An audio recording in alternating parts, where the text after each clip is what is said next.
For the next 2 weeks, we will be working on a CRISPR editing lab. In this lab, we are going to use E. coli and an E. coli gene called the LAC-Z gene. The LAC-Z gene is going to be the target for our editing. This is a great lab for the end of the semester because it brings in a whole bunch of different topics that we've been talking about, including transformation and CRISPR, as well as giving us an opportunity to work with some bacteria and bacterial screening tools. So the first week is a simulation. It's basically a paper simulation that's going to show us how the CRISPR system works.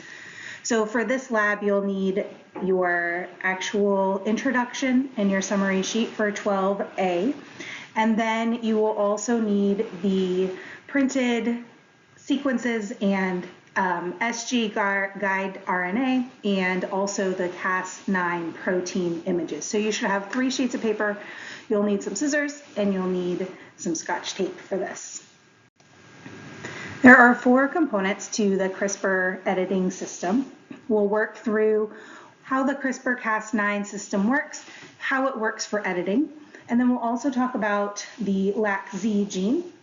We'll talk a little bit about transformation and how we're going to use transformation to get in the sequence we want to edit and also the RNA that we need for our CRISPR system to work.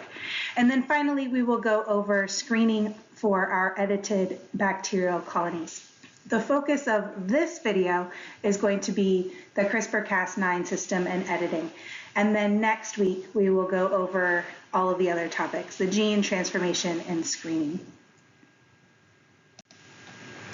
So the CRISPR-Cas system is a system that was found in bacterial cells. It is a multi-part system, and it is essentially equivalent to a bacterial system immune response. So we've already learned about restriction enzymes, and we learned that restriction enzymes cut foreign DNA in a bacterial cell at specific locations.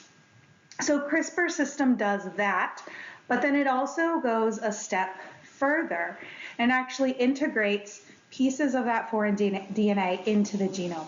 Now, when it does this, it essentially acts like your immune system. Your immune system has a memory based on previous infections. And so the CRISPR system works in the same way. It uses the it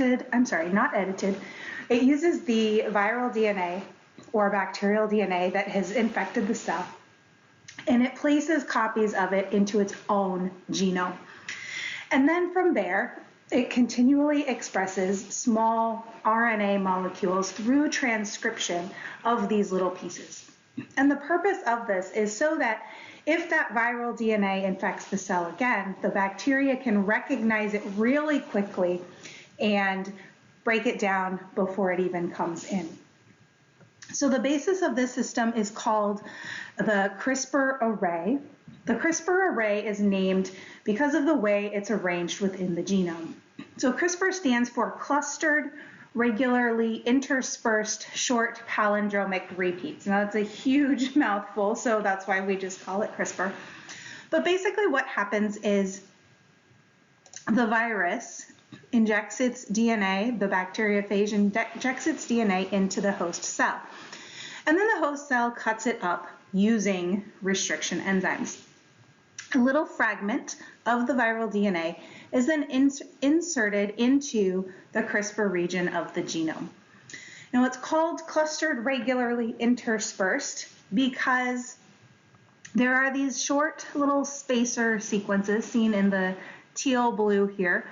And then in between those spacer sequences are the viral DNA that has infected the cell. So here we've got the blue viral DNA coming in, and we've got a piece here that is spaced out amongst some other infectious DNA that has come in.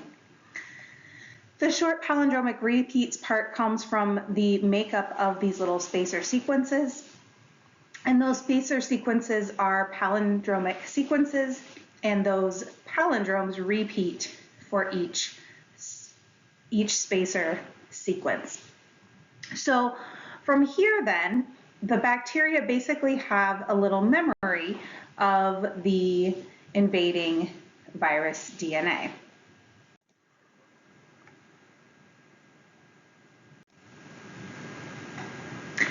So the second step is the formation of what we call the CRISPR-Cas complex. So the CRISPR part of the system is going to be transcribed. We're going to get a small piece of RNA. And what's going to happen is that each one of those little each one of the interspersed sequences is going to be expressed as a small guide RNA molecule. So that's this piece here, this small guide RNA molecule, and you'll recognize that part of this sequence here, this red sequence, that is analogous to the red sequence in the previous slide. So this is what we would call a target sequence, and that target sequence is going to act as a guide for a really large enzyme called the Cas enzyme. Now, the Cas enzyme is basically a fancy restriction enzyme that cuts based on this sort of memory molecule or this guide molecule. So rather than having its own built-in sequence that it cuts at, it can be modified to cut at any sequence that it wants to cut at. So the cell assembles this protein here, this Cas9 protein, along with inserting that small single guide RNA. So there's a few other components or requirements for this system. The other requirement is called a PAM sequence. So a PAM sequence is kind of an identifying sequence. What it is a target sequence for that Cas9 protein to bind. So your PAM sequence is a variable sequence, but it is always characterized by being 3 nucleotides long, with the second 2 nucleotides being guanines. So this N here indicates any nucleotide followed by GG. Now the thing that's nice about that little short sequence, is that it's really easy to find in a bacterial or virus genome. And so as long as the virus has several or many double G sequences, then the Cas9 sequence can recognize that and bind. So it recognizes this PAM sequence. And if there is a matching complementary guide sequence near a PAM sequence, then that Cas9 is going to bind at the PAM sequence and recognize the short guide RNA complement and make a SNP at the short guide complement.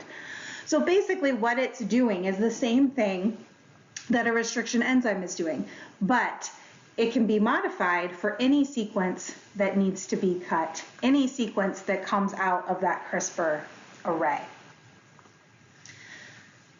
So then, once the guide target sequence finds the piece of recognizable DNA, we make a cut and we get a SNP there. From there, if the cell decides to, it can insert another chunk of this viral DNA. Now, because viruses mutate all the time, we might have a slightly mutated sequence, and so we could then get another sequence put into our CRISPR array. So CRISPR-Cas system basically works in 3 steps. We've got adaptation, which is where the virus infects the cell and a piece of that virus is incorporated into the CRISPR array. The second step is expression. So this is where we transcribe those short guide RNA molecules. And then those molecules are going to be combined with the Cas protein. And then the last step is where, when there is an additional or a later infection by that virus, the new Cas protein can interfere, recognize, and cut up the infecting DNA. So when this was discovered, the researchers that discovered it, the main researcher was named Jennifer Doudna, and her colleagues recognized that this could be something that we could use as a potential editing technique. And we can use it as an editing technique because these CRISPR RNAs, these small guide RNAs, are really precise. And by engineering a sequence that you wanted, they thought what we could do is cut our sequence anywhere in the genome that we want and then make an edit there. So it's a way to make a really specific edit into your DNA. CRISPR-Cas system is not the only system for editing DNA, but it is one of the only ways that you can edit DNA in a living cell. Most of the other techniques in our lab manual mentions a couple of other techniques that we won't go into for now, but most of the other techniques require editing outside of a cell. And getting the edits into a cell is really, really cumbersome. And so CRISPR is nice because it may not be actually the most precise, but it is right now the only one that you can do to a living cell. And so what that means is that we can edit cells in living organisms, and then they can begin immediately expressing the genes that we want. So for CRISPR-Cas9, this system is the system that we use for editing, and it is based on designing a short guide RNA sequence, or that single guide RNA sequence, that can be identified in a genome. Now it utilizes all the same components. It's got that PAM sequence, it's got the CRISPR-Cas9 protein, and then it's got the guide RNA. The difference is that we are making that guide RNA. And so what we would do is identify a region that we want to edit, and within that region, find a PAM sequence. So find that little sequence that identifies to the Cas system where our cut is going to be. And I think that I actually forgot to explain the PAM sequence. The PAM sequence is called a protospacer adjacent motif, and this is another mouthful, but basically what it is that target sequence. And so Cas9 is going to target this sequence and then make a cut in the sequence you want to edit 3 spaces away. So it sort of acts like the promoter region or the start site for transcription, or even the start codon for translation. It tells the cell where we need to actually make our cut in order to make an efficient edit in our cells. Now, again, having that really short PAM sequence is what is essentially 2 base pair sequence. I know that it's 3, but essentially a 2 base pair sequence. That allows editing at a wide variety of places in the genome. So you can make a cut at many, many different places. And then your guide RNA, as long as it contains somewhere in that guide the edit that you, or a location that you want to edit, then it's going to work perfectly. So the location you want to edit just has to be within that short guide region. It doesn't have to necessarily be here or at the other end. It can be anywhere in there. Because what we're going to do in a minute is talk about how we actually insert what we want to edit. So using that guide RNA sequence, we can target any sequence that we want to edit.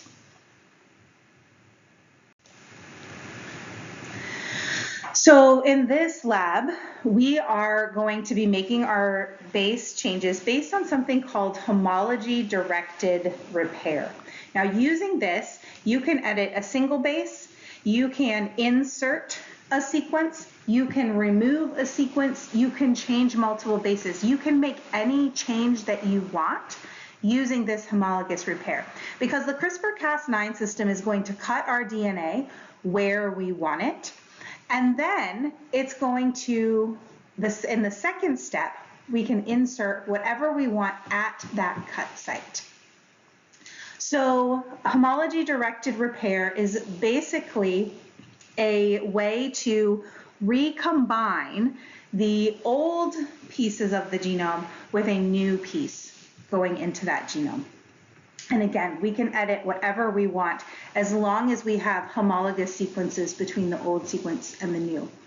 And then this is essentially what we've been talking about all semester, all the way back since meiosis, where two sequences that are homologous can exchange sections through crossing over or recombination. And it is that recombination that is going to get our edited sequence into the genome. So there are a couple of other things that we could do. We could also skip the homology-directed repair, and we could do something called non-homologous end joining. So basically, this is where the cell recognizes that there's a break and sticks the DNA back together. And probably what's going to happen is this is going to cause a loss of function mutation in the gene. The cell's probably going to repair it incorrectly, maybe randomly inserting, putting in some more bases. And so we could also get a loss of function that way. Our goal for this lab is actually to engineer and insert a stop codon into that LAC-Z gene.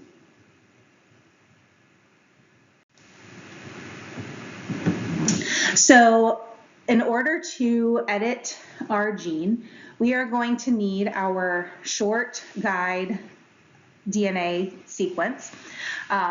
We are also going to need that sequence located near a PAM sequence. And then, of course, we need the enzyme that's going to do this job. We've already talked about the PAM sequence quite a bit. What we're going to do is perform a transformation that is going to get the guide DNA into the cell along with the DNA that we want to edit. So we are going to do this transformation so that the cell can uptake all of the DNA that it's going to need. We are providing the guide DNA, and then that guide DNA is going to be converted into RNA for the Cas system. And then we also need our homologous sequence so that we can have homologous recombination to introduce that stop codon into the LAC-Z gene.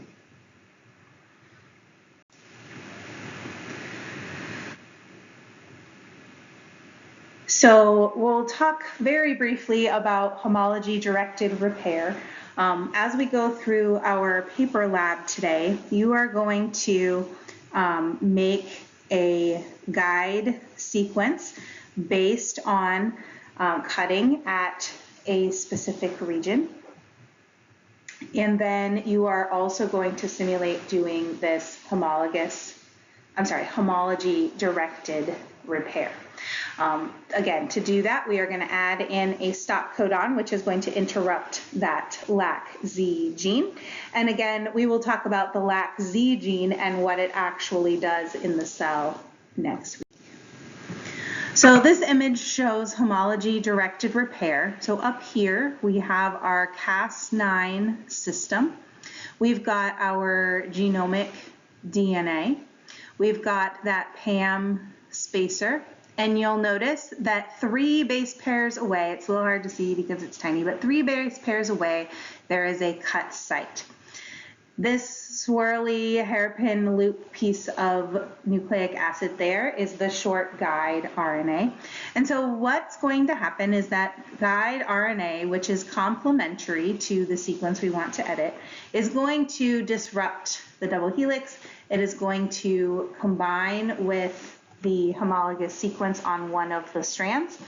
And then once it binds at the right place, because of that PAM site, Cas9 is going to make a SNP in this double-stranded DNA. So now we have a piece of genomic DNA that is opened up, and we are going to attempt to allow it to recombine with our sequence that we want.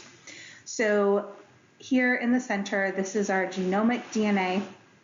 Down below is our sequence that we want to edit. So we are going to be recombining this short sequence in the center to introduce that stop codon. The blue here is to indicate that this sequence of the genomic DNA and this sequence of the homologous DNA are the same. Down here, we've got the new piece of DNA binding to the old piece of DNA, and then when we get recombination, we now have the piece with the inserted DNA. So depending on how much time we have, we're going to do a couple of different insertions, but the main one we're going to do is that stop codon. If there's time, we can do a simulation where we insert an EcoR1 cut site, a restriction enzyme site, and then there's also some materials to play around and just insert whatever you would like to insert.